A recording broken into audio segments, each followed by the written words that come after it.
A Câmara de Vereadores de Farroupilha aprovou durante a sessão ordinária desta terça-feira à noite o projeto de lei 067/2022, que fixa e estabelece as receitas e as despesas do município para o próximo ano. Conhecido como projeto de lei do orçamento, a matéria gerou cerca de 2 horas de discussões no plenário da Câmara Municipal. Num primeiro momento, a mesa diretora da Câmara Municipal colocou em discussão e votação as 3 emendas apresentadas ao projeto. Todas as emendas foram rejeitadas pela maioria dos vereadores. O orçamento do município de Farroupilha está estimado em 414 milhões de reais para o ano de 2023. O líder do governo na Câmara Municipal, depois de ser acometido por um sangramento no nariz durante a sessão e após ser medicado pela presidente doutora Eleonora Broilo, mesmo com esparadrapos no nariz, fez a defesa do projeto de lei do orçamento e deu os principais pilares do orçamento para o próximo ano. Temos a estimativa de receita, tem todo um quadro e anexo da especificação com os valores, a qual também já fora referenciado o valor de 414 milhões, sabendo que na fixação de despesas, temos a parte também que vai ao Poder Legislativo, 4 milhões e 500, e também os 63 milhões em relação ao Fundo de Previdência do Servidor. Então a gente sabe que tem que depurar esses valores. Temos ainda a autorização para abertura de créditos suplementares, que vai seguindo em anexo, bastante extenso, e quero só ler rapidamente, antes da justificativa, as disposições gerais e finais, como um encerramento, assim dizendo, no capítulo 3.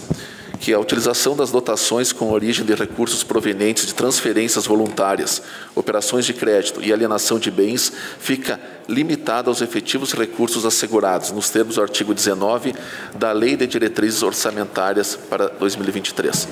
Então, a gente aprovou nessa casa a LDO no mês anterior, em que faz referência. No artigo 9º, obedecidas as disposições da Lei de Diretrizes Orçamentárias, as transferências financeiras destinadas à Câmara Municipal serão disponibilizadas até o dia 20 de cada mês. O prefeito municipal, no artigo 10º, nos termos do que dispuser a Lei de Diretrizes Orçamentárias, poderá adotar mecanismos para a utilização das dotações de forma a compatibilizar as despesas à efetiva realização das receitas. E, por fim, no artigo 11º, o Poder Executivo poderá efetuar alterações nos códigos e descrições das funções, subfunções, natureza de receitas e despesas orçamentárias e fontes de recursos, visando adequá-los às alterações que venham a ser definidas pela Secretaria do Tesouro Nacional ou pelo Tribunal de Contas do Estado. Como justificativa, então, senhores, gostaria de ressaltar que o orçamento municipal resulta de uma discussão técnico-científica acerca do provável desempenho econômico-financeiro da gestão administrativa municipal, estimando a receita e fixando a despesa na igual importância de 414 milhões. Como a gente dizia na contabilidade, o método de partidas dobradas, que para cada débito existe, corresponde a um crédito de igual valor. Considerando tais previsões, é oportuno destacar alguns pontos essenciais, detalhando informações a fim de demonstrar a viabilidade da proposta orçamentária. A receita geral do município, conforme acima assinalado, está prevista em 414 milhões, distribuída na classificação de receitas correntes, receitas de capital e receitas intra-orçamentárias. Importante ainda ressaltar que, no total da receita estão incluídas as previsões relativas aos fundos municipais instituídos, ou seja, Fundo de Previdência Social, Fundo Municipal da Criança e do Adolescente, Fundo Municipal da Assistência Social, Fundo Municipal do Idoso, Fundo Municipal da Saúde, ao Fundo Municipal de Habitação de Interesse Social e, por fim, o Fundo Municipal de Reequipamento do Corpo de Bombeiro, entre outros. As receitas correntes compreendem as receitas próprias e as transferências correntes, ensejando a seguinte análise específicas. Receitas próprias, classificação que prevê a importância de 131.755.000, através dos seguintes títulos de receita: tributária, patrimonial, de contribuições de serviço e outras receitas correntes. Transferências correntes, classificação cujas rubricas estimam a importância de R$ 266.280.400, revestindo-se da importância significativa para o orçamento proposto e, via de consequência, merecendo especial análise as consignações relativas ao Imposto sobre Circulação de Mercadorias e Serviços, o ICMS, e também o Fundeb, Fundo de Manutenção e Desenvolvimento da Educação Básica e de Valorização dos Profissionais da Saúde. A dedução da receita para a formação do Fundeb está prevista em 32.717.400. E as receitas de capital, cuja previsão é 20.793.000, são provenientes das operações de créditos, alienação de bens municipais. Seu espaço de líder? Pode ser, doutor, então. Seu espaço de líder, então. Da União e do Estado, amortização de financiamentos concedidos pelo município na forma da legislação específica e outras receitas de capital. A despesa do município para o exercício 2023, então, 414 milhões, por isso justo e acertado, né? Débito e crédito distribuída em 2 grandes grupos, despesas correntes e despesas de capital. Efetivamente, o projeto de lei orçamentária, através de suas peças técnicas, procura especificar com total clareza os valores de todas as suas consignações, tornando a composição dos grupos transparente e compreensiva, dispensando assim considerações excessivamente detalhadas. O vereador de oposição Cleonir Roque Severnini, do PSB, lamentou que nenhuma das 3 emendas apresentadas à peça orçamentária tenha sido aprovada pela Câmara de Vereadores. Na verdade, eu não tenho mais o direito de me enganar com algumas coisas, né? Então, historicamente foi assim. Eu me lembro, eu era vereador lá em 97, 98, por aí. Eu tinha, vamos dizer assim, a compreensão e até a ingenuidade de que fazer as emendas aprovada e depois elas se transformariam em obras. Em primeiro lugar, que se aprovada não obriga o governo a fazer as obras. Segundo lugar, que se aprovada e rejeitada, elas morrem na sua origem. Mas eu acho que é um espaço do vereador se manifestar e tentar encaminhar aquelas demandas que chegam até ele. Tiveram emendas aqui para a área de pavimentação, para a área da cultura e emendas importantes.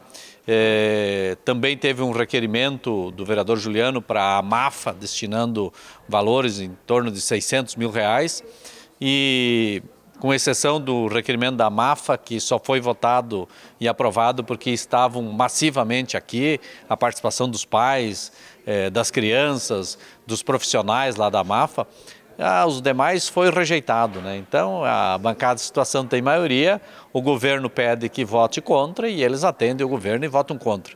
Mas no final o orçamento foi aprovado e é um belo orçamento, né? 414 milhões, é bem verdade que dali você vai tirar 4,5 milhões que são despesas para a Câmara de Vereadores e tem mais um valor aí que é do Fundo Municipal de Aposentadoria dos Servidores.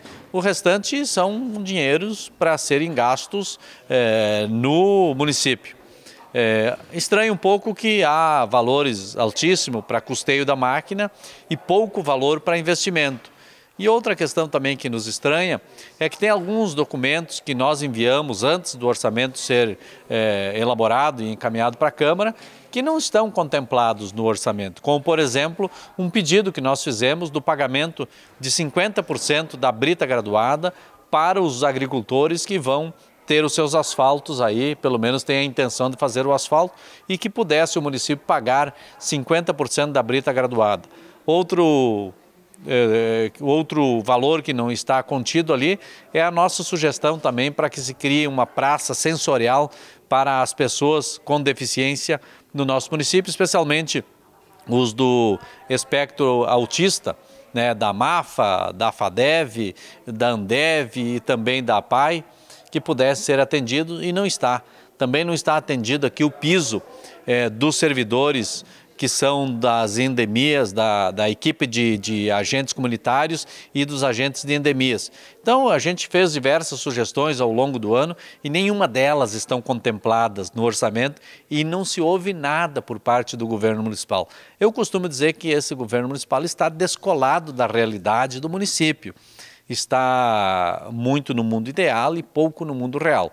Mas nós estamos aqui para contribuir com sugestões de todos os vereadores, principalmente dos vereadores de oposição, e cabe a nós esse papel, né? Fiscalizar, fazer oposição com responsabilidade e votamos o orçamento. Esperamos que a gente consiga ter obras nos próximos anos. Vereador, olhando a peça orçamentária, a estimativa de 414 milhões de reais de arrecadação, é um bom valor para o ano? Sem dúvida nenhuma, é um valor excelente. Poderia inclusive ser mais. Houve aí a questão do ICMS em relação aos combustíveis, que há uma diminuição considerável no orçamento, a estimativa de que 15 milhões de reais deixarão de entrar nos cofres do município. E por que seria bom esse valor entrar no município? Porque o orçamento está mais perto da gente e sempre o investimento municipal é mais fácil ser cobrado do que o estadual e o federal.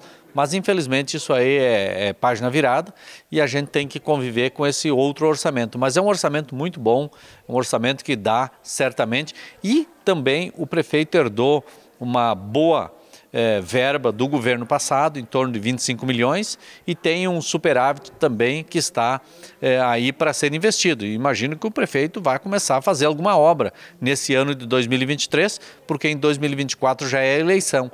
Aí não é justo também com a população fazer obra só em véspera de eleição. A gente espera que as obras já deveriam ter acontecido, mas se acontecer em 2023 já fica um pouco melhor.